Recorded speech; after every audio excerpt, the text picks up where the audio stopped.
Finita da pochi minuti la partita fra Castiglione e il Matera, si è conclusa la formazione ospite che ha vinto per 3-1, una formazione ospite quadrata, ben messa in pista, bel gioco. Il Castiglione ha avuto le sue occasioni, non le ha sfruttate, forse anche, non so, un calo di concentrazione, qualche imprecisione. Cos'è successo?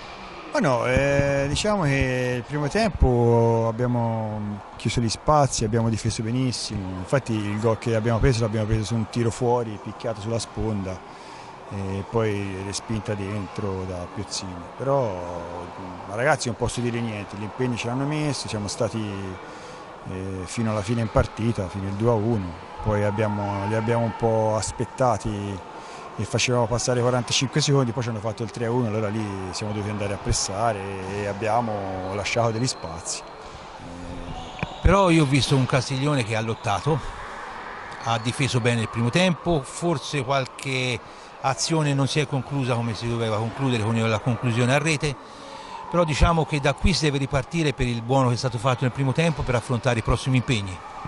Sì, no, c'è stata una concentrazione maggiore, poi abbiamo un ottimo portiere, quindi anche lui diciamo, ha grandi meriti per i pochi gol presi, insomma, perché poi loro hanno preso delle traverse, dei pali, non voglio dire che ci meritavamo la vittoria, però nel senso sinceramente loro hanno giocato meglio.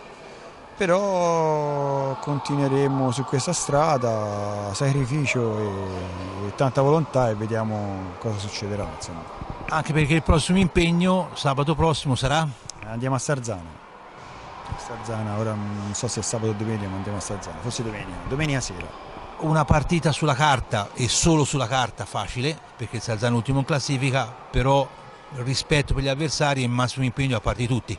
Io non considero mai una partita facile, considero sempre, c'è sempre l'ambiente, c'è sempre ragazzi giovani, quindi per me non è mai una partita facile. Sono sempre diciamo, l'acqua alla gola, ecco. Però ci metteremo il 100% della grinta come sempre. Bene, ringraziamo l'allenatore del Castiglione Alessandro Brizzi e attendiamo ora qualcuno del Matera.